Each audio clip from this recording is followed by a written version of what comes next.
నమస్తే సార్. నమస్కారం అండి. ఓం శ్రీ గురుభ్యో నమః. సార్ చాలా మంది నరాల బలహీనతో బాధపడే వాళ్ళని చూస్తూ ఉంటాం. సో ఇలాంటి వాళ్ళలో ఎక్కువ కూడా ఏంటంటే పార్కిన్సన్స్ అంటూ ఉంటారు. సో చాలా వరకు వీళ్ళు బయటకు వెళ్ళినా సరే, ఎక్కడైనా సరే ఈ నరాలనేవి ఎక్కడో ఒక దగ్గర గుచ్చుతున్న ఫీలింగ్. సో చాలా కేసెస్ కూడా చూస్తున్నాం. ఇంకొకటి ఏంటంటే వీళ్ళ ఫ్యామిలీ ప్లానింగ్‌లో కావచ్చు, లేదంటే దాంపత్య జీవితంలో కూడా వీళ్ళకి ఎన్నో ప్రాబ్లమ్స్ ఫేస్ చేసే వాళ్ళని చూస్తూ ఉంటాం. వీటన్నిటికి రిలేటెడ్‌గా నిజంగానే నరాలనేవి అంత ప్రధాన పాత్ర పోషిస్తాయి అనుకోవచ్చు అంటారా? 100%. ఎందుకంటే నరాలు అనేది శరీరంలో చాలా అంటే ప్రథమ స్థానంలో, మన గుండెకు తర్వాత భాగం అదే. అయితే నరాల బలహీనత ఏంటంటే ఈ టైం టు టైము ఇప్పుడు జనరల్గా ఏంటంటే ఈరోజు వ్యాపార లావాదేవీలు ఏ విధంగా ఉందంటే వాడు టైం భోజనం చేస్తుండో లేదో తెలియదు. ఆ భోజనం వ్యవస్థ కూడా హోటల్ ఏ విధంగానే అంటే మొత్తం టోటల్గా ఫాస్ట్ ఫుడ్ కల్చర్ వచ్చేసింది. బిర్యానీ వాస్తవంగా ఏంటంటే విషపూరితమైన ఆహారాలు. బిర్యానీ సెంటర్లో వాడు బిర్యానీ తెచ్చేటప్పుడే ఒక కప్పుల పెరుగు, ఒక సాంబార్ లాంటిది తీసుకొస్తాడు. రైతా అనేది వాస్తవంగా ఏంటంటే నాన్ వెజ్ తిన రోజు పెరుగుతో వాడొద్దు. గుడ్డు తిన్నా కూడా పెరుగు తినొద్దు. వాస్తవంగా అది విషతుల్యమైన ఆహారం.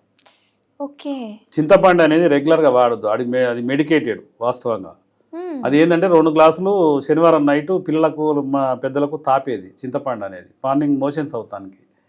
దాని ఏంటంటే దాంట్లో అల్లం బెల్లం వేసి రకరకాలుగా సాంబార్ అని కొత్తగా తయారు చేశారు.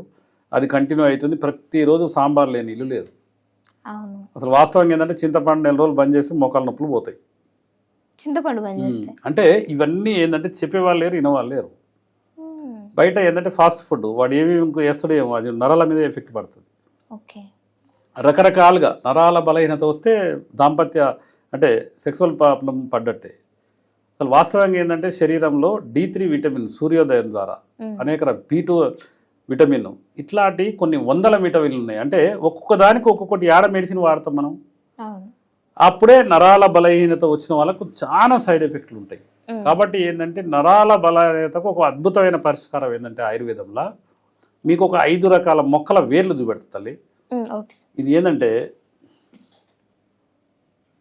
అతిబల వేర్లు. ఇవి అతిబల వేర్లు. ఇది అంటే అతిబలని అందరూ చూపెడుతుంటారు. అతిబల వాడండి రకరకాలుగా. ఇది అతిబల వేర్లు. ఇది ఏంటంటే ఇది బల వేర్లు. బల. ఇది నాగబల వేర్లు. ఇది వచ్చేసి తీగ బల వేర్లు.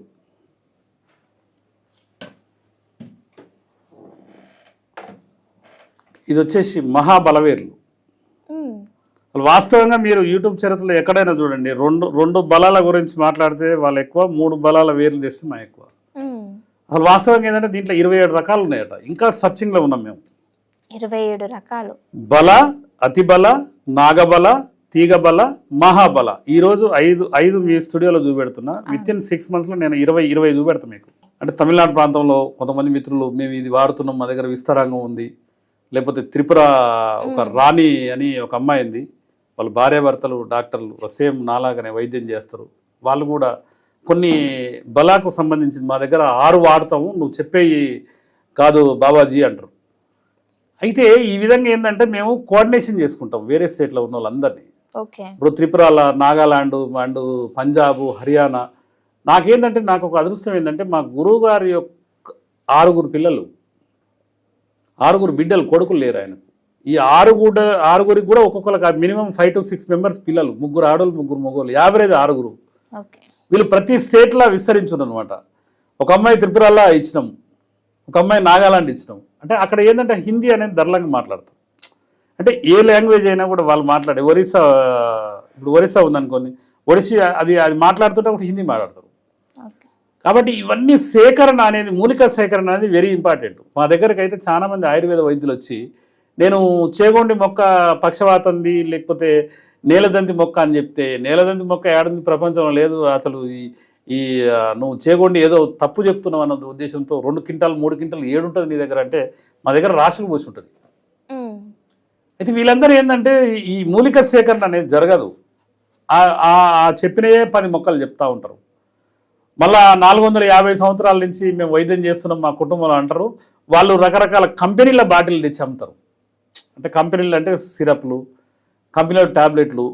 మీకు ఒకటి చిన్న విషయం చెప్తామా, ఒక గుళిక కనుక మీరు కడుపులోకి వేసుకుంటే 4 గుళికలు వేసుకుంటే కూడా పనిచేయదు వాళ్ళు చెప్పే క్వాంటిటీ ప్రకారం. 40% గమ్ పౌడర్ వేస్తారు అందులో. ఈరోజు ప్రపంచం మొత్తం ఆయుర్వేదం గనక ఎక్కువ క్వాంటిటీ వాడకపోతానికి ఈ మాఫియా అలోపతిలో లేదు, ఆయుర్వేదంలో ఉంది మాఫియా.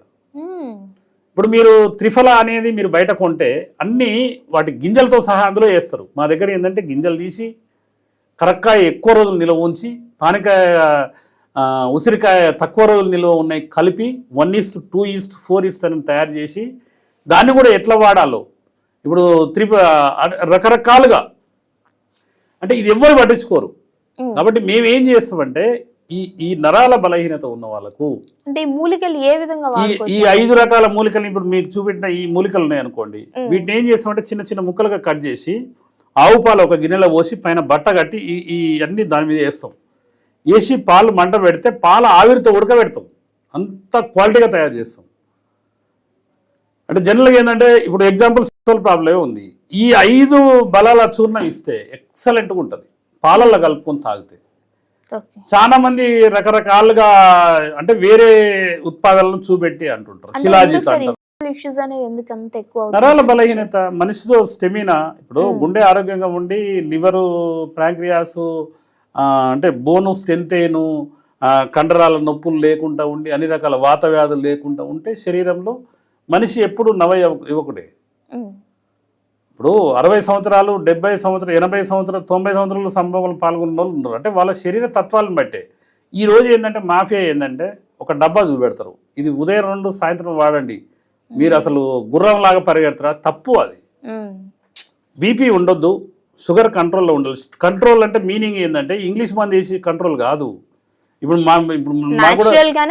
న్యాచురల్ కంట్రోల్ ఉండాలి. ఇప్పుడు ఏదైనా ఆయుర్వేదం మెడిసిన్ వాడితే మెడిసిన్ కాదు అది, అది మనం ఫుడ్, ఇప్పుడు డయటరీ సప్లిమెంట్ అనమాట. వాస్తవంగా ఏంటంటే ఆయుర్వేదం అంటే డయటరీ సప్లిమెంట్. ఒకప్పట్లో అడవిలోకి వెళ్తే ఇవి మూలికలు ఫుడ్ లాగా తినే, అంటే ఫుడ్ లాగా తినేది. కాబట్టి ఈ 5 ఏంటంటే ఒక ప్రక్రియ ద్వారా చేస్తాం. కాబట్టి ఎవరన్నా నరాల బలహీనత ఏదైనా ప్రాబ్లం అని ఎవరన్నా అన్నారనుకోండి, ఇదే పొడిస్తాం. ఉదయం 1 చెంచా, సాయంత్రం 1 చెంచా పాలలో కలుపుకొని తాగమని. కాబట్టి ఏంటంటే ఒక్క పిట్టకు అంటే ఒక్క సూటుకు 2 పిట్టలు అంటారు కదా. అంటే జనరల్ గా ఒక తూట 2 పీటలు అన్నట్టు. ఆయుర్వేదం కూడా అంతే, ఒక్కటి వాడితే 4కి ఉపయోగం వస్తుంది. అదే మీరు వేరే విషపూరితమైన వాడిని అనుకోండి, ఒక్కదానికి వాడితే 4 డ్యామేజ్ అవుతాయి. అందరికి తెలిసిన విషయం. ఒక్కొక్క టాబ్లెట్ మీద మన ఒక మిత్రుడు చెప్తుండు, అది నాకు కూడా ఇంటర్వ్యూ చేయాలన్నది కానీ తప్పు, అది మనం చేయొద్దనే ఉద్దేశంతో. వేరే ఒక టాబ్లెట్ అంటే దాని మీదనే రాసి ఉంటుందట, ఇది 12 రోజుల కంటే ఎక్కువ వాడొద్దని. ఇప్పుడు పెయిన్ కిల్లర్లు చాలా మంది, ఒకటి మధ్యమాల ఒక ఆటో డ్రైవరు ఒక 7 రోజులకు వాడకుండా 3 నెలలు వాడితే 2 కిడ్నీలు డ్యామేజ్ అయినాయి, నాకు ఇట్లా సంగతి ఎవరు కూడా ఇట్లా చేయకండి అని మన ఫేస్బుక్లో వస్తుంది. కాబట్టి ఏంటంటే అమ్మా, మూలికా సేకరణ అనేది వెరీ ఇంపార్టెంట్. బలాలు ఎన్నో ఉన్నాయి, శరీర తత్వాన్ని మార్చే ప్రక్రియ. కాబట్టి ఈ పంచబల చూర్ణం మేము అన్నిట్లో వాడతాం, పార్కిన్సన్లో వాడతాం, లేకపోతే నరాల బలహీనత వాడతాం, రకరకాలుగా. కాబట్టి ఏంటంటే శరీర తత్వాన్ని మార్చే ప్రక్రియ ఉండాలి. వాత వ్యాధులు ఉంటే వాతానికి సంబంధించిన కొన్ని ఎచ్చాలని ఉంటాయి, దాంట్లో దినుసులు అంటారు. అవన్నీ కనుక తెలిసిన వ్యక్తులు, ఆముదాల గురించి తెలిసిన వ్యక్తులు, ఈ విధంగా అన్ని రకాలుగా ఉన్న వ్యక్తి 100% మంచి సంపూర్ణ ఆరోగ్యవంతులు ఉంటాడు. ఎప్పుడు నవయవకుడే. కొంతమంది చూసారా, 50 సంవత్సరాలు వచ్చినా అంతే ఉంటారు, 60 సంవత్సరాల నుంచి అంతే ఉంటారు, 70 సంవత్సరాలు వచ్చినా అంతే ఉంటాడు. మా మిత్రుడు ఒక అతను పోగుల నారాయణ రెడ్డి అని ఉండు, నాకు ఒక 25-30 సంవత్సరాల ఫ్రెండ్. వాడు నాకు 30 సంవత్సరాల కింద ఎట్లా పరిచయం ఏంటో ఈ రోజు కూడా అదే విధంగా ఉండు, సేమ్ బాడీ సేమ్. మంచిగా నాన్ వెజ్ ఎక్కువ తీసుకోడు, వెజిటేరియను, లిక్కర్ అలవాటు లేదు, మంచి పొద్దున్నే వాకింగ్ పోతాడు. అంటే రకరకాలుగా ఇట్లా ఈ విధంగా ఉంటుంది అనమాట. కాబట్టి ఏంటంటే నరాల బలహీనత అనేది జబ్బు కాదు, అది ఏది కూడా జబ్బు కాదు. ఆయుర్వేదం చరిత్ర తెలిస్తే తప్పకుండా దాన్ని అవగాహన తెచ్చుకోవాలి. అది మనం ఏం తినాలి, ఏం తాగాలి, ఎన్ని గంటలు నిద్రపోవాలి, అసలు ఏంది, మన శరీర తత్వాన్ని ఎట్లా కాపాడుకోవాలన్నది అన్నీ ఉంటే తప్పకుండా నిత్య యవ్వనంతో. ఈరోజు ఏంటంటే అనేక చాలామంది దాని యొక్క శాస్త్రం విలువ తెలియక, చాలామంది రాత్రి కనపడే వ్యక్తి ఉదయాన్నే గుండెపోటుతో మరణిస్తున్నారు, చిన్న ప్రక్రియ. కాబట్టి ఏంటంటే ఏదైనా ఇబ్బంది ఉంటే ఒక అనువంశిక ఆయుర్వేద వైద్యుల దగ్గరనే మంచి ఔషధాలు ఉంటాయి. ఎందుకంటే ఆ డబ్బాలలో ప్యాక్ చేసేది ఎప్పుడు ప్యాక్ చేస్తాడో ఎప్పుడు ఇస్తాడో తెలియదు. కాబట్టి ఏంటంటే ఇదొక వేదం, ఇది ఆయుర్వేదం అనేది ఒక వేదం, సనాతన ధర్మంలో ఒక భాగం. కాబట్టి అన్ని రకాలుగా ఉంటే శరీర తత్వాన్ని మార్చి సంపూర్ణ ఆరోగ్యవంతుల శతజీవన ఆరోగ్యప్రవారం అంటే 100 సంవత్సరాలు. మన జీవన విధానం 150 సంవత్సరాలు. ఈరోజు పరిస్థితి ఏంటంటే 30 ఏళ్ళకి 40 ఏళ్ళకి 50 ఏళ్ళకి గుండెపోటుతో చనిపోతున్నారు. అది ఎందుకు ఆ విధంగా జరుగుతుందంటే చెప్పేటోళ్ళు ఎవరు లేరు. తల్లిదండ్రులు ఉంటే హాస్టల్ వేస్తారు, మన ఓల్డేజ్ హోమ్లో వేస్తారు, పిల్లలు ఉంటే హాస్టల్లో వేస్తారు. భార్య భర్త ఉదయం పోతే రాత్రికి, లేకపోతే భర్త నైట్ డ్యూటీ పోతాడు, భార్య డే డ్యూటీ పోతుంది, భార్య డే డ్యూటీ పోతుంది, భర్త నైట్. ఎవరు ఎక్కడ కలిసేది లేదు. అంటే ఏ సీజన్ వైజ్లా ఏ కూరగాయలు తినాలి.